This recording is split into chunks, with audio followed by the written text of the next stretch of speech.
എല്ലാവർക്കും സബാസ് കുക്കിംഗ് വേൾഡിൻ്റെ പുതിയൊരു വീഡിയോയിലേക്ക് സ്വാഗതം. ഇന്ന് കുക്കറിൽ വെറും 5 മിനിറ്റ് കൊണ്ട് ഉണ്ടാക്കാൻ പറ്റിയ നല്ലൊരു കോളിഫ്ലവർ കറിൻ്റെ റെസിപ്പിയുമായിട്ടാണ് ഞാൻ വന്നിട്ടുള്ളത്. ഇറച്ചിക്കറി തോറ്റു പോകും ഇതിൻ്റെ മുമ്പിൽ, അത്രയും നല്ല ടേസ്റ്റുള്ളൊരു കോളിഫ്ലവർ കറിയാണ്. വെറും ഒരു വിസിൽ മതി ഈ കറി റെഡിയാക്കി എടുക്കാൻ. അപ്പോൾ നമുക്ക് വേഗം തന്നെ നോക്കാം എങ്ങനെയാണ് ഇത് ഉണ്ടാക്കുന്നതെന്ന്. അതിന് വേണ്ടിയിട്ട് ഞാനിതാ ഒരു കുക്കർ അടുപ്പത്ത് വെച്ചിട്ടൊന്ന് ചൂടാക്കിയിട്ടുണ്ട്. അതിലേക്ക് ഒരു 2 ടേബിൾ സ്പൂണോളം വെളിച്ചെണ്ണ ഒഴിച്ചു കൊടുക്കുക. വെളിച്ചെണ്ണ ഉണ്ടെങ്കിൽ വെളിച്ചെണ്ണയിൽ ചെയ്യുക, അല്ലെങ്കിൽ ഓയിലോ എന്തെങ്കിലും എടുക്കുക. ഇനി ഇതിലേക്ക് 2 സവാള കട്ട് ചെയ്തത് ഇട്ട് കൊടുക്കാം. കനം കുറച്ച് കട്ട് ചെയ്യേണ്ട ആവശ്യമൊന്നുമില്ല. ഞാനിതാ ഇതുപോലെ ക്യൂബായിട്ടാണ് കട്ട് ചെയ്ത് എടുത്തിന്. അതിനുശേഷം ഒരു ചെറിയ കഷ്ണം ഇഞ്ചി ചെറുതായിട്ട് കട്ട് ചെയ്തത്, ഒരു 5-6 അല്ലി വെളുത്തുള്ളി കട്ട് ചെയ്തിട്ടൊന്നുമില്ല, മുഴുവനായിട്ട് അങ്ങ് ഇട്ട് കൊടുത്തിന്. പിന്നെ 2 പച്ചമുളക്, ഒരു 2 കറിവേപ്പിലയും കൂടെ ഇട്ടിട്ടുണ്ട്. എന്നിട്ട് ജസ്റ്റ് ഒന്ന് വഴറ്റി കൊടുക്കുക. ഒരുപാട് വഴറ്റി ബ്രൗൺ കളർ ആവേണ്ട ആവശ്യമൊന്നുമില്ല. ജസ്റ്റ് ഒന്ന് വഴറ്റിയതിന് ശേഷം നമുക്കിതിലേക്ക് ഒരു തക്കാളി ഇട്ട് കൊടുക്കാം. തക്കാളിയും ഇതുപോലെ ക്യൂബായിട്ടാണ് ഞാൻ കട്ട് ചെയ്തെടുത്തിന്. അതും ഇട്ടിട്ട് ജസ്റ്റ് ഒന്ന് വഴറ്റി കൊടുക്കുക. അപ്പോൾ തക്കാളിയും കൂടെ ഇട്ടിട്ട് ജസ്റ്റ് ഒന്ന് വഴറ്റിയിട്ടുണ്ട്. ഇനി ഇതിലേക്ക് ഞാനൊരു മീഡിയം സൈസിലുള്ള കോളിഫ്ലവർ ഇതുപോലെ കട്ട് ചെയ്ത് എടുത്തിന്. ഒരുപാട് ചെറുതാക്കിയിട്ടല്ല, ഈ ഒരു വലുപ്പത്തിൽ കട്ട് ചെയ്ത് എടുത്തിന്. അത് ഇട്ടിട്ട് എല്ലാം കൂടെ ഒന്ന് മിക്സാക്കി കൊടുക്കാം. അപ്പോൾ കോളിഫ്ലവറും കൂടെ ഇട്ടിട്ട് എല്ലാം കൂടി ഒന്ന് മിക്സ് ചെയ്തിട്ടുണ്ട്. ഇനി നമുക്കിതിലേക്ക് പൊടികളാണ് ചേർത്ത് കൊടുക്കേണ്ടത്. 1.5 ടേബിൾ സ്പൂൺ കാശ്മീരി മുളക് പൊടിയും, 1 ടീസ്പൂൺ മല്ലിപ്പൊടിയും, 1/4 ടീസ്പൂൺ മഞ്ഞൾപ്പൊടിയും, 1/2 ടീസ്പൂൺ ചിക്കൻ മസാലയും. ഇത് കയ്യിലുണ്ടെങ്കിൽ ചേർത്ത് കൊടുക്കുക, ഇല്ലെങ്കിൽ ഒഴിവാക്കാം. പിന്നെ ആവശ്യത്തിനുള്ള ഉപ്പും കൂടെ ചേർത്തിട്ട് വീണ്ടും എല്ലാം കൂടി നന്നായിട്ടൊന്ന് വഴറ്റി കൊടുക്കുക.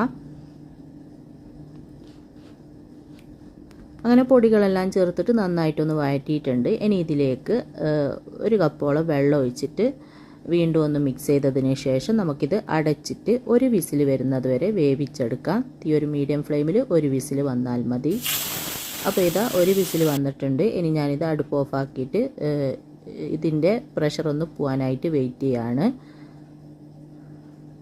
അപ്പോൾ കുക്കറിൻ്റെ പ്രഷറെല്ലാം ഒന്ന് പോയിട്ടുണ്ട്. ഇനി നമുക്കിതൊന്ന് തുറന്ന് നോക്കാം. കണ്ട നല്ല ഇറച്ചിക്കറി പോലെ തന്നെ ഇല്ലേ, കാണാൻ മാത്രമല്ല കഴിക്കാനും നല്ല ടേസ്റ്റാണ്. ഇനി ഞാനിതിലെ വെള്ളം കുറച്ചൊന്ന് വറ്റിക്കുന്നുണ്ട് കേട്ടോ. ഇനി ഒന്നും കൂടെ അടുപ്പ് ഓൺ ചെയ്തിട്ട് ഈ ഹൈ ഫ്ലെയിമിൽ നമുക്കൊന്ന് കുറച്ച് ഇതിൻ്റെ വെള്ളം വറ്റിച്ചെടുക്കാം. പിന്നെ ഉപ്പെല്ലാം നോക്കിയിട്ട് വേണമെങ്കിൽ ഇട്ട് കൊടുക്കുക. കുറച്ച് ഉപ്പിൻ്റെ കുറവുണ്ടേന് കുറച്ച് ഉപ്പിട്ട് കൊടുക്കുന്നുണ്ട്. ഉപ്പിട്ടിട്ട് ചെറുതായിട്ടൊന്ന് മിക്സാക്കി കൊടുക്കുക. കോളിഫ്ലവർ വെന്തുടഞ്ഞിട്ടൊന്നുമില്ല, കറക്റ്റ് വേവേ ആയിട്ടുള്ളൂ. ഒരു വിസിൽ വന്നാൽ അധികം വെന്തുടഞ്ഞ് പോകുകയൊന്നും ചെയ്യില്ല. ഇനി ഇതിലെ വെള്ളം ഒന്ന് കുറച്ചൊന്ന് വറ്റാനായിട്ട് നമുക്ക് വെയിറ്റ് ചെയ്യാം.